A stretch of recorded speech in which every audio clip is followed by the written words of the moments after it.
All right, folks. Good morning. Good morning. Hey. we have a million little birds because it's been windy, and so in that back field there, it blew all kinds of tumbleweeds on the other side of this fence, and I guess they're all making nests. So there's like, hey, like the Alfred Hitchcock movie, The Birds, is going on here. So anyway, we got Red Bull. Come here. Red Bull, come on. We got Red Bull back. So if you notice, slow moving, and if you recall, her name's Red Bull. It used to be super energetic, but she just came back, so she's a little uncomfortable with the pack. Hey! Even though she already knows half of the people, they're people to me, half the dogs that are here, all but maybe just a couple. Here goes Ricky. Ricky! Hey, what are you doing? So we definitely want to be aware of body position. Says, hey! No! Red Bull, come on. So if you notice, Ricky right there was coming in. If you notice, Ricky, he stopped. He didn't come all the way in. He came in and he stopped. Very polite. But Red Bull did that Elvis with the lips curling up. So that's why that hay was here. Red Bull, come here. Come here. So slow moving, head down. I just got her back probably 5 minutes ago, 10 minutes ago. So see this nervousness, all that needs to go away. That's not Red Bull. Red Bull's fun. Red Bull's polite. Red Bull's enjoys. Hey, go. So now because he was a culprit last time, I'm watching to make sure that the spacing is good. Hey, see if you notice right now, he's seeing something on the other side of this fence where his paw keeps going up, and look at, he's making another V line right for Red Bull. Go. So now I'm going to correct Ricky. So I'm following until I get his attention, and he stops. Now I'm done. So what happens is I need to break Ricky out of the mind frame that he can go over to Red Bull, because what happened a few minutes ago is he got a reaction out of Red Bull. So now if he turns into Mr. Bully, he's going to keep trying to go for that reaction. There's going to be a dogfight. So now I'm watching Ricky's as far as Red Bull with Ricky. So if you notice, I'm not forcing Red Bull into the pack. That will happen. What I am forcing is respect and distance and space unless they're calm. So Kahlua is my personal dog. Come on, Kahlua, here. So I won't, and another thing's different. I'm bringing Kahlua in. Hey. So look at what happened. Kahlua, the sweetest dog on the planet, came close, made Red Bull uncomfortable, and Red Bull got up. So we have to be aware of that kind of mind frame. So I'm not going to keep pushing. Hey, go. Kahlua, here. Easy. So, go. So Carly's not the right energy right now. See how she's bouncing back and forth? That's not who I want Red Bull to meet. Even though they know each other. It doesn't matter. And so that's why you get a lot of people saying, oh, I don't know what happened. All of a sudden they got into a fight. It's not all of a sudden. There's a bunch of things going in to this equation that may equal a fight, or it may equal the fact that the human has control over the situation and it'll calm everybody down. So a fight is not destined. Hey, a fight is a result of what happens when things aren't taken care of and situations aren't handled and control is not had in the pack. So I do like the way she's sitting right now. If you notice, her weight is on the back side, the left side of her leg. So Kahlua is sitting very up and down. So if she gets up, her legs are able to propel her to get up. So her mind is not nearly as calm as Red Bull's. I don't know if let me zoom in real quick. So you see her little belly and how her legs are hanging off that one side over there. So that's good. See that head's going down. So again, I don't tell my dogs to lay down. I want the dogs to lay down and let me know that they're calming down. So she went from growling and snarl, go. She went from growling, not growling, but the lip. Here. So she went from that lip to being able to lay down. Now, is she calm? She's calming. She's not calm. She just put her head down. A second ago, the head was up. If the dog's laying down, the head's still up. There's still more that they can go calm. Now, I was talking right now. She just did that sigh, that. We want that. We want more and more and more of that. And if she's able to calm down in the presence of the dogs, whether it's because I'm controlling them or because the dogs are good or because the dogs are chilled out, whatever the case may be, if she's able to calm down in the presence of the dogs, this, where she's off to the side, where she's not really paying attention, looking at the dogs. See, look at Ricky. So again, I'm going to follow through until he stops.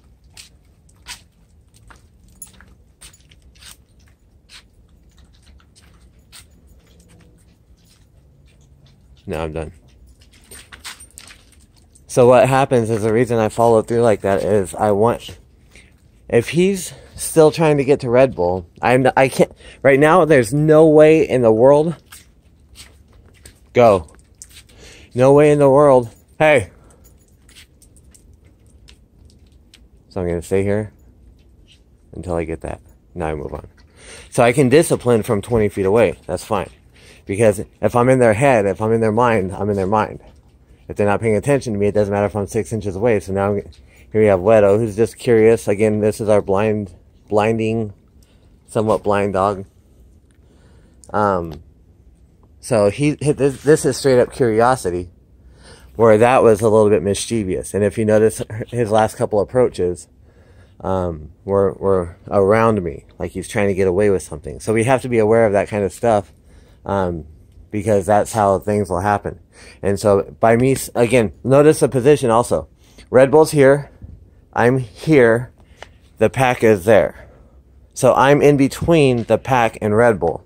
So it's not, the body language is saying that it's not up to Red Bull to control the pack. It's up to me to control the pack. And then when that happens and Red Bull feels that, understands that, then she can calm down. When she calms down, and then the pack is calm, so I'm watching Zoe. See how slow she's moving? So I'm not worried about that one. We still have Ricky sitting down in the same position I had him sit in a second ago. So he's not fighting or constantly challenging boundaries or rules right now. So he's calming down as well. And so the byproduct is, when we have a newer one like Bella here, hey, who has nervousness, who has had food reactivity, I haven't experienced it, who had reactivity with dogs being in their space. So Bella understands the situation, but she's starting to realize that I'm kind of not allowing that to go on, to continue. So then Bella's able to trust me. So then Red Bull, she knows she can trust me. Ricky has to listen to me. So, so we're watching this, it's just scratching, no big deal. So you got a little wag at the tail here, a little bit of, I'd say, uneasiness. I don't think that, that's excitement. Well, it's a type of excitement, I guess. So you notice, when I look at her, that tail goes a little bit. And then if I say her name, Carly, that tail goes more. So what happens is I can control her excitement level. I can control her calmness, right? So when I turned around, she started stretching. So now I was walking to the seat here, just my presence is making Ricky back off of the situation. So what happens is, once I ignore Ricky, then he doesn't still look at me as disciplining, right? But I am going to maintain that space. So the chair is here, so I don't want Carly to be here and Red Bull there. So what I'm going to do is I'm going to simply move the chair, and my line, hey, go. My line is on this side of the chair. So I know Red Bull's not going to come out because she's nervous. But what I'm not going to do, hey, is allow the dogs to go in. Go. See right there? Bam. Discipline. Hey. So when she looks out the fence in that way that she just was, there's two bad words that I don't like, and that's focus and intensity. Right? So that's not so intense. The tail is dropping, watching the ears, waiting for her to focus on something. And all I have to do is move a little bit and I can distract her. Hey. What are you doing? And then here's Augie. But look how she walked away, right? The tail went straight up. So that movement stopped her from focusing over here, but we can't be simple-minded and not realize that the dog is going over here or somewhere else to focus somewhere else where I'm not. Go. So I'm not so worried about Colton. But a rule's a rule. So I get in between the dogs. Go. Then I back him off. And then once he's backed off, we're fine. And again, understand, if I'm standing up, they're going to back up. Right? But then if I sit down, they naturally come in. Okay, 1, 2, 3, 4. So even though I'm sitting down, hey. So look at her feet. I'm going to back her off. Go. Now I'm done because she backed off. So look at Ricky's position over there. Above Mavis. Right? So we have to be understanding all these different situations. And after a while, that's not going to be a problem. Right? Because Ricky's now, he's sitting down, he's chilling out. But still at position. You wouldn't want somebody directly behind you like that. It would make you uncomfortable. Right? But again, I'm at the line where I need to see what's going to happen. I need to see how they're going to behave. I need to... If he doesn't do anything and Mavis is a nervous dog, hey, go.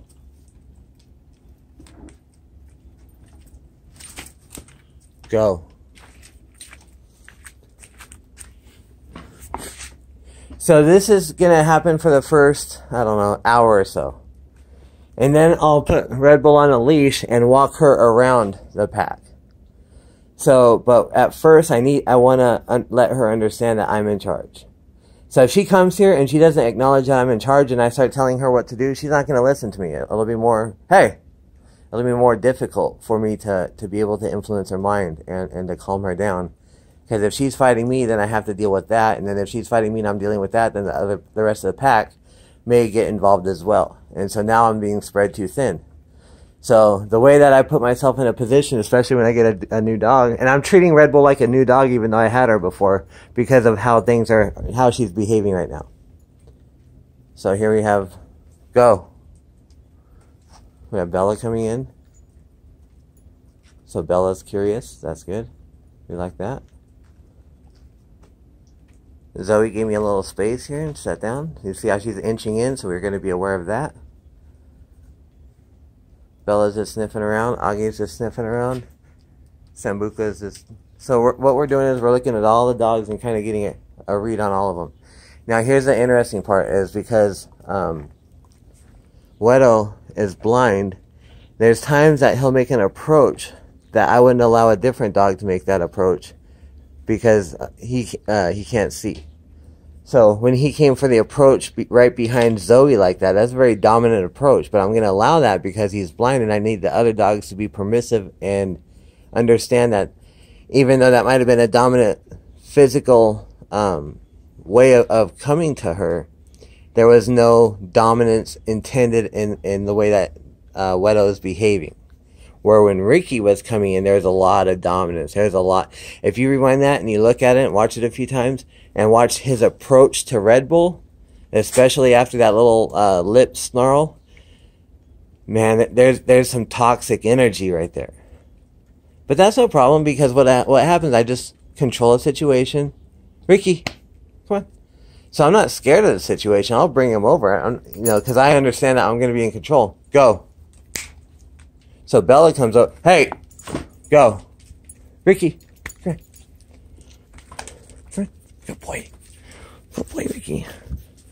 So now he's Mr. Sweetheart. Ricky. Oh, he always has his little dot of ice on. Ricky. Good boy. Go. Go. So that's that. And so now look at Red Bull's head is up. So the presence of Ricky excited Red Bull. So we have to understand that. Anyway, folks, the 15-minute video's up. Have a good day.